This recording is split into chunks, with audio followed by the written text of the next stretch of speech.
Josh, one of my favorite toys growing up was Legos. Sure. Undoubtedly, Legos. Mine too. I loved the systematic way it all fit together, and I loved how it sparked creativity. Yeah, I mean, I love Legos too. I just, in my adult life, for some reason, I kind of backed off from them for some reason. But I've leaned in heavier into other things. Yes. I've had a return to Legos, and so this is kind of a tribute, homage, and just riff on Legos everywhere. So launch out onto the loop with us as we discuss this today on Curiosity Continuum.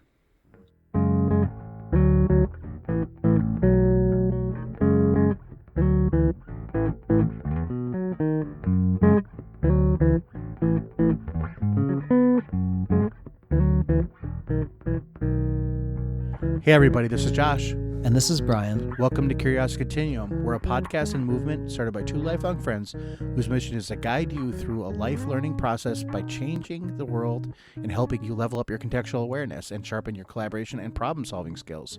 Our conversations explore, examine, and reframe practical topics that help you learn something new and apply what you already know in a new way. If you find these conversations helpful, please hit subscribe on your favorite podcast app and rate us. Leave a review so others can join the community. And you can always find us on curiositycontinuum.com and on our social media accounts. Thanks for tuning in. Let's start the conversation. All right, Brian. So you had this idea of Legos, and I love Legos too. I loved the space Legos when I was a kid, and that tickled my fancy where I got to do the little space moonlander stuff and everything. But you've still have a passion with Legos, and you've actually passed that on to your son and daughter too, haven't you? I have, I don't know if Legos needed really any help to pass on passion to the next generation. But it helps, I'm sure. Yeah. Well, I also love the space Legos. Now, right. Just to let everybody know, we said Legos. It's actually Lego bricks is technically like the correct way to say like the system. It's like the Lego bricks. Right, because Lego means let's play. Yes. It's kind of a twisting / corruption / bending. Well, it's a Danish company, Denmark. Yep. So Lego is actually, it means let's play or whatever. Yep, Legot. Yeah. So, Legos everywhere. Let's talk about where Legos began. Now, some of this information you can find online. But when Josh and I were young, many, many years ago. A long time now, yeah. you had like the town set. Right. You had the space set. You had like the knight set, like the medieval type of set, and a few other kinds of things, right? There's the horses and whatever.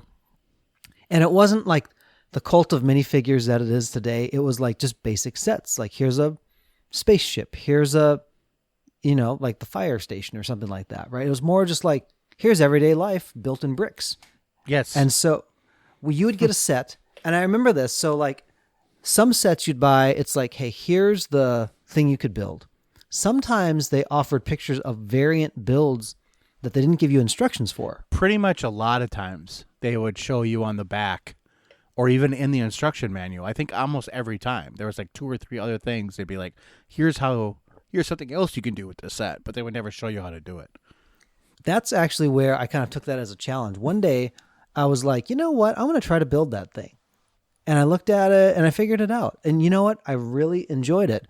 And some people really keep their Legos separate. Now, I'm at this place. I might be that guy now that would separate Legos a little bit more cohesively. But oftentimes they ended up in a big box. That's what we did. Yeah. Yeah. Now, my wife, who is a fine artist, she does mosaic and other things. And when we put these things together, and then she saw my son and I tearing these apart like a month later, she's like, what did you do? What are you doing? You just built it. I go, I know. I said, but the fun of Legos is not only building what you set out to build, but then tearing it apart and then asking yourself the question, what else can I build from these parts? Right. What else can this become?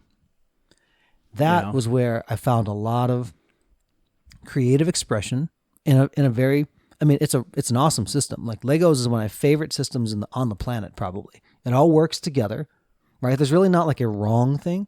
There's like better things. Like if you put 2 Legos together, look, a bug, it's like, well, that may not be the most innovative thing you could build. Right. But you're exploring your creativity. So when Isaac, my son, was born, it gave me permission to start looking at the world of Legos again when I stopped paying attention to Legos was in my teenage years. And this wasn't like the raging age of the internet. It was like, well, I must have to move on to more adult things now because Legos, you know? I didn't realize, I mean, I did. I gave my Legos Right. away. I was actually very sad about it. I'm like, oh man, like, I guess that's what you do. And I still have a box of Legos somewhere in this home. I should actually, now they're vintage Legos, so they're expensive. You've been holding out on me, bro. I got a whole box of them. I got a whole bin. It's like a 2x2 bin full of them. I gotta searching through your house. I gotta find them. I know the bin is very unique. It's a old film reel box that and so it has like it's like a metal container. Interesting. I've got it somewhere. You've heard it here, folks. I've got it. He's got it. Legos to me, when I realized that there were adults, they were called AFOLs, adult fan of Legos, because now Instagram is big, and I was like, and even when Facebook was still in its infancy and other things, you began to see like, wow, like people build their own things. I'm like, at that time when you're a child, like, am I the only one that builds these things? Right. But there's whole communities of people that were doing it. Correct. What I love now is that it's united those folks. It's been like, hey, let's show off what we've done. Let's support one another. I love and that. it's gotten to the point too where you can go and buy just Lego bricks. Like you just buy the 6 bricks, the 2x3s or whatever, and you can just buy them. Because I mean, there was a story when we were younger, and that there was a girl that actually loved to build Legos, and like she would write to the Lego company saying, "Look, I need 200,000 bricks," and they're like, "We don't sell them that way," Yep. And then she like bought like a bunch of Lego sets and tore them apart, and then like built like the White House. And I remember this story. Yeah, and then she was offered a job by Lego, and now she still works for Lego. She's like one of their top executives now. Baller move, I'm telling you. Right, what. and now Such they a sell, baller but move. you can buy bricks. Yes. Now I have been the beneficiary of this woman's like just pressing on the institution. Right. So several years ago, we actually did a Lego skyline of Nashville. So my son was in a private school, and they had an auction. Every year they had this auction for the class. And so this was the contribution. It was over 1,500 bricks, and the class contributed some of their own Lego bricks, and it went into this piece. It was awesome. I loved it. I designed it. I think it's now defunct, but it was like the Lego Designer, something you could like actually build online. Sure. Or like a program. And then what it would do is it would convert what you put onto the plate and give you a parts list. So I did order bulk Legos. I said, here's what I'm looking for. Now what's interesting is that on the customer service, and they said, well, we don't have this, but we can give you this instead. So some of it, like they actually have inventories and they're trying to work through to say how much they have. And it worked out wonderfully. What I actually liked about it is that you problem solved once you got the bricks, because now you have to actually build the thing. Right. And there are no instructions. It's just you have to build it. Right. Second thing, Josh, adults don't play enough. No. They don't revisit the things that even in their childhood that gave them joy as much as they should. Correct. It's and I'm learning this it's now. It's flabbergasting. I know, because I think you and I have always held on to some of that, like joy and wonder that we had, but a lot of adults like ripped it away because they were adults now. They didn't need to do that anymore, and they're spending a lot of money and a lot of time trying to recapture some of that. Yes, that's why nostalgia's always been big business. It will continue to be big business. Right. Right now, what's interesting is that like anything that's nostalgic, like from 80s, 90s, whatever, it's all online. You can like study it. I was actually having a related conversation about music, and I'm thinking like, why do my children like 80s music? Like there's no way I would have liked 50s music when I was their age. But it's because now it's just available. Like you had to know somebody who knew somebody who had a record of something to be able to listen to it. But now you can just listen to it and choose what you like, which is kind of fun. And a lot of my business networking and connection with people, what I did is I wanted to spend quality time with my son Isaac. And so we would have these trips out to the Lego store. Now, the brick wall at the Lego store will change depending on what Lego corporate decides to send the store or whatever's, in surplus or something. Right. It always changes. So Isaac and I built limited run custom Lego pieces, small things that people could leave on their desk. And so we built a robot. We've built 3 different versions of a strawberry. We've had 5 different generations of grasshoppers, or caterpillars. I mean, we added in a building, and I tell a story behind each one, and I bag them up, and I have my card in it, and I leave it with people. Do you know that people 4 years down the road still have these things? It's still in the bag that I gave it to them. Like, oh my gosh! Like, part of it's like, you still have this thing? Go, yeah, it's on my desk. I'm like, that's remarkable. Some people said like, oh yeah, it's still there, keeping me company, because it's an analog reminder. Like, you should play. Right. You know. Right. That childlike wonderment is not dead when you become an adult. I think that there's this idea that when we grow up, we like go in this cocoon, and then we, come out and we're like butterfly, right? And we don't need any of that stuff from the past. And we don't need that. But that's not true. We do need it. And as human beings, we actually desire it. And it's good to have that tendril to the past. Whether you have children or not, it's good. And I mean, if you see behind me, which nobody does because we're not recording video on this yet. Not yet. We are going to. That's a tease. But I have games. I play games. And my wife affectionately refers to me as a man-child and that kind of stuff.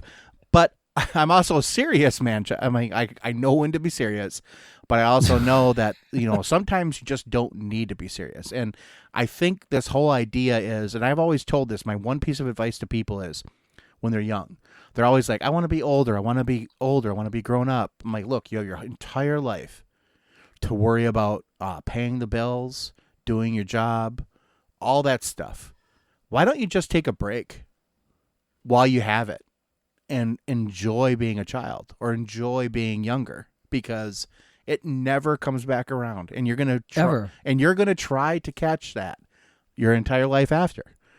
So it's like, maybe not your 20s so much, and your 30s kind of a little bit, but when you hit 40, you're gonna really start longing for the past and that kind of stuff. I think that's why grandparents also take joy in their grandchildren in a different way than their children. I see that. The needs of life are different, and you have a different cadence, and you take the time to play. Yeah, you really do. And part of it is too, like, that was one thing. Like, both my grandparents, but my grandmother on my dad's side always did whatever we wanted. Like, she would play with us. We had games we made up and everything, and she just enjoyed the heck out of it. And it's so fun. Yeah. And now, like, when I'm older, those are like some of my most like cherished memories of her, because she took that time, and it must have been boring sometimes, for little kids to be like, Grandma, do this, Grandma, do that. Yeah. But she just enjoyed it and loved it. She probably enjoyed the process of you all discovering. I think that's what it is. Because as I get older, I even enjoy that more. Like, I enjoy watching younger people, like I have nieces and nephews, enjoy watching them grow up. Like, enjoy watching them like, oh my goodness, this is new, Mm-hmm. And to you, it's just like a normal everyday thing. Yes. Here's the challenge I want to put out to people is like, talk to somebody about your favorite toy growing up. I've asked people when they find out I like Legos, they'll start to share about things that they've created. Things that, if they have children, they do. I'm tell you what, sometimes when you're in the business world and everybody's trying to have like a very serious adult conversation, about all the things you should be like, yes, are we on brand? And are we talking about the financials in the right way? And those are important. I get it. Yes, Jeeves. Yes, Jeeves, you are. Yes, Jeeves, you are. You can get so business speaky. Yeah. You don't know the person. You get so caught up in the adult. And you miss the person. Yeah. Because you're so busy trying to adult. Right. There's a lady, God bless her. She was all the professional you needed to be, right? And I was going into this organization, I'm like, I already believe in what your organization does. Yeah. I wouldn't be here if I didn't. I'm on board. And yeah. I'm on board. But she felt like she needed to almost continue to give me the pitch and give me the and I'm like, it's a 60-minute meeting. At 55 minutes, I bring out the Legos and totally level sets the conversation. And she goes then I found out her favorite color.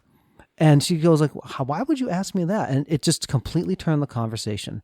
I said, because I wanted to get to know you. I said, I already knew that this, I can do my research. I can go online and take a look. Yeah, I understand the basics. I want to Yeah. know what makes this special, you know? Yeah, I want to And that's- understand you. And that's you. Yeah, exactly. Yeah, and understand your story. Right. And I'll tell you what, that changed the dynamic entirely. Sure. And so give people permission to play. That's Yeah. all I got, Josh. Yeah. I think it's a great place to put a comma because people need to find time to play. Go build some Legos. Go have fun. Go do it. Even if it's not Legos, get on that swing set. Do something. No, it's got to be Legos. Yeah. Okay. I guess the title of the episode says it all, right, Brian? Exactly. All right. So until next time, this is Brian And this is Josh. for Curiosity Continuum.